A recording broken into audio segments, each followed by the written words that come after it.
जय हिंद दोस्तों, मेरा नाम है अजय मौर्य और आप देख रहे हैं गुरुकुल स्टडी अड्डा। दोस्तों, आज हम लोग हिंदी लेखक विष्णु प्रभाकर का जीवन परिचय और साहित्यिक परिचय देखेंगे। तो चलिए दोस्तों, वीडियो को शुरू करता हूं। दोस्तों, विष्णु प्रभाकर का जन्म हुआ था 21 जून 1912 ईस्वी में। 21 जून 1912 ईस्वी में इनके जन्म का स्थान है मुजफ्फरपुर, उत्तर प्रदेश। प्रभाकर की परीक्षा पास करने पर नाम के आगे प्रभाकर शब्द जुड़ा। प्रथम एकांकी हत्या के बाद आर्य समाज और महात्मा गांधी के जीवन दर्शन का गहरा प्रभाव। अब इनकी मृत्यु 11 अप्रैल 2009 ईस्वी में हुई थी। अब डिटेल से इनका जीवन परिचय देख लीजिए। विष्णु प्रभाकर का जन्म 21 जून 1912 ईस्वी को उत्तर प्रदेश के मुजफ्फरपुर जिले में स्थित मीरापुर नामक ग्राम में हुआ था। उनकी प्रारंभिक शिक्षा गांव की पाठशाला में हुई। कुछ पारिवारिक कारणों से उनको शिक्षा के लिए हिसार अर्थात हरियाणा जाना पड़ा। वहीं पर हाई स्कूल की शिक्षा प्राप्त की। पंजाब विश्वविद्यालय से बीए और फिर हिंदी प्रभाकर की परीक्षा उत्तीर्ण की। इसलिए उनके नाम के आगे प्रभाकर शब्द लगाया जाने लगा। शिक्षा समाप्त करने के पश्चात वे हिसार में ही सरकारी सेवा में आ गए।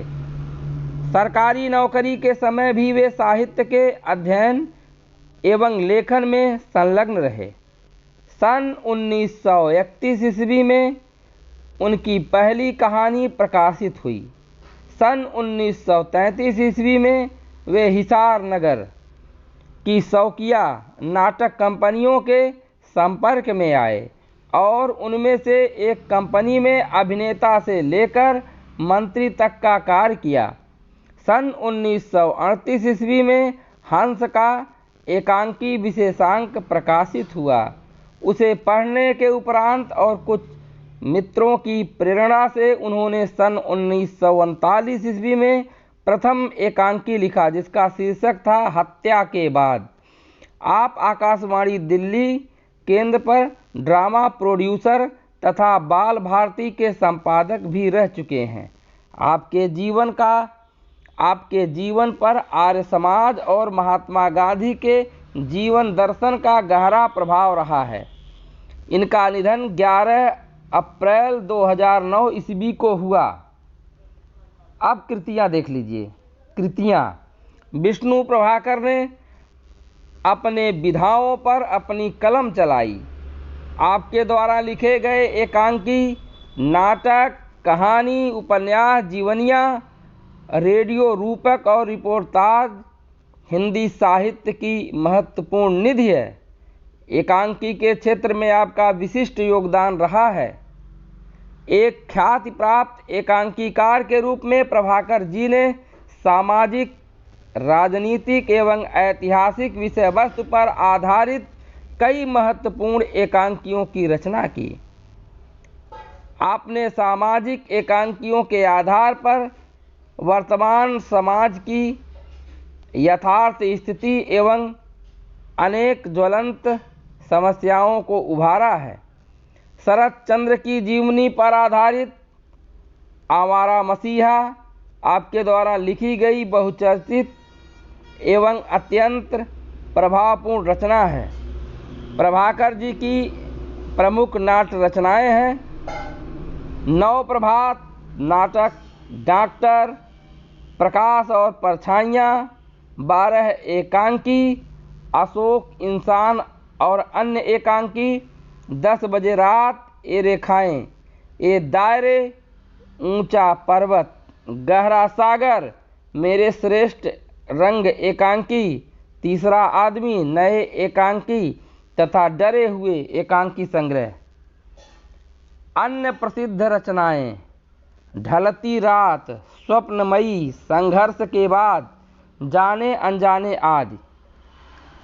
साहित्यिक अवदान: विष्णु प्रभाकर की रचनाओं में प्रारंभ से ही स्वदेश प्रेम, राष्ट्रीय चेतना और समाज सुधार का स्वर मुखर रहा है। इसके कारण उन्हें ब्रिटिश सरकार का कोपभाजन बनना पड़ा। अतः उन्होंने सरकारी नौकरी से त्यागपत्र दे दिया और स्वतंत्र लेखन को अपनी जीविका का साधन बना लिया। विष्णु प्रभाकर ने एकांकी और रेडियो रूपक के अतिरिक्त कहानी, उपन्यास, रिपोर्टाज आदि विधाओं में भी पर्याप्त मात्रा में लिखा है। इनके एकांकियों में पात्रों का चरित्र चित्रण मनोवैज्ञानिक आधार पर किया गया है। एकांकियों की कथा वस्तु घटना परक, गतिशील व प्राणवान है। वाक्य विन्यास अत्यंत सरल एवं बोधगम्य है। संवाद छोटे, प्रभावपूर्ण एवं प्रसंगानुकूल है। आपके अधिकांश एकांकियों की रचना रेडियो रूपक के रूप में की है। तो दोस्तों, इसी के साथ विष्णु प्रभाकर जी का जीवन परिचय समाप्त हो रहा है। डिस्क्रिप्शन में लिंक मिलेगा जहां आपको सैकड़ों कवियों, लेखकों के जीवन परिचय को देखने को मिल जाएगा। वीडियो पसंद आया हो तो लाइक कर दीजिए और ऐसे ही यूजफुल वीडियो पाने के लिए इस चैनल को सब्सक्राइब भी कर लीजिएगा। धन्यवाद।